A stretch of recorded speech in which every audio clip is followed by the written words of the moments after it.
Assalamualaikum warahmatullahi wabarakatuh. Perkenalkan, nama saya Nila Permatasari. Di sini saya akan menjelaskan tentang pengadilan HAM di Indonesia. Sebelum itu, saya akan menjelaskan tentang hak asasi manusia. Hak asasi manusia merupakan hak dasar yang secara kuadrat melekat pada diri manusia yang bersifat universal. Hak asasi manusia harus dilindungi, dihormati, dipertahankan, dan tidak boleh diabaikan, dikurangi, atau dirampas oleh siapapun. Untuk menjamin pelaksanaan hak asasi manusia serta memberi perlindungan, kepastian, keadilan, dan perasaan aman kepada individu ataupun masyarakat, pemerintah pun membentuk Pengadilan Hak Asasi Manusia. Pengadilan HAM ini dibentuk dengan tujuan untuk menyelesaikan pelanggaran hak asasi manusia yang berat. Lalu, bagaimana pengadilan HAM di Indonesia?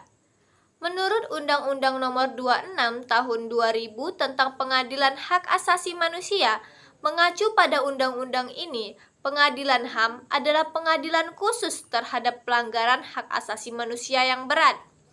Pengadilan HAM merupakan pengadilan khusus yang berada di lingkungan peradilan umum.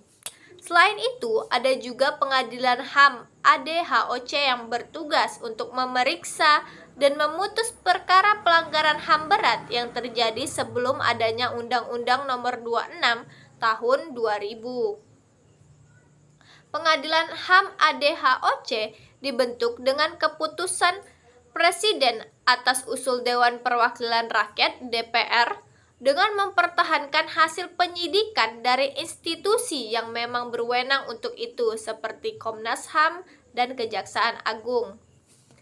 Lingkup kewenangan Pengadilan HAM adalah bertugas dan berwenang memeriksa dan memutus perkara pelanggaran hak asasi manusia yang berat. Tak hanya di Indonesia, Pengadilan HAM juga berwenang memeriksa dan memutus perkara pelanggaran HAM berat yang dilakukan warga negara Indonesia di luar batas teritorial wilayah Indonesia. Mengacu pada Undang-Undang Nomor 26 Tahun 2000, pelanggaran hak asasi manusia yang berat meliputi kejahatan genosida dan kejahatan terhadap manusia.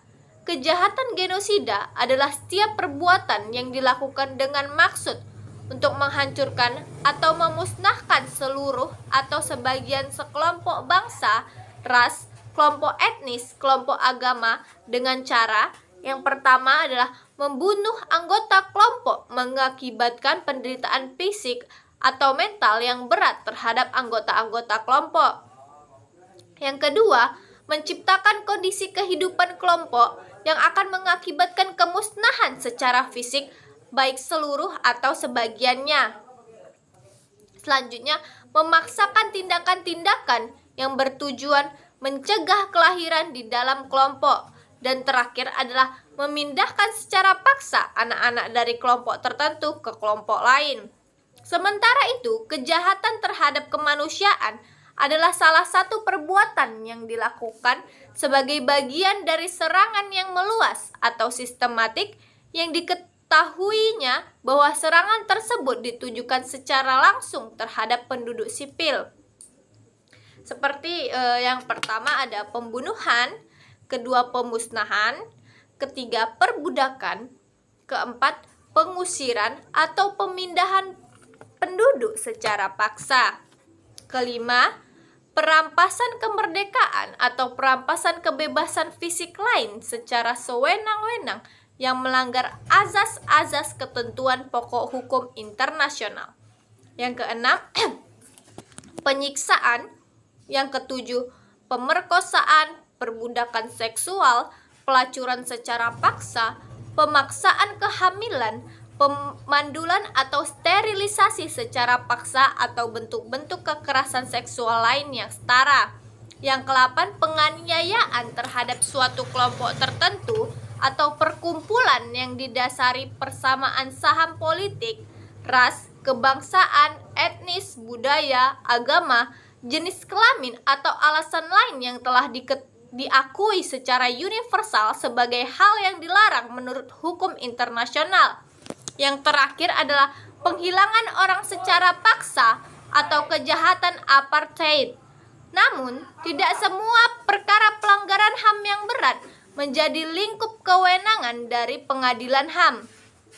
Pasal 6 Undang-Undang Nomor 26 Tahun 2000 menyebutkan pengadilan HAM tidak berwenang memeriksa dan memutuskan perkara pelanggaran HAM berat yang dilakukan oleh seseorang yang berumur di bawah 18 pada saat kejadian dilakukan. Sekian penjelasan saya tentang pengadilan HAM di Indonesia. Apabila ada salah kata, saya mohon maaf. Wassalamualaikum warahmatullahi wabarakatuh.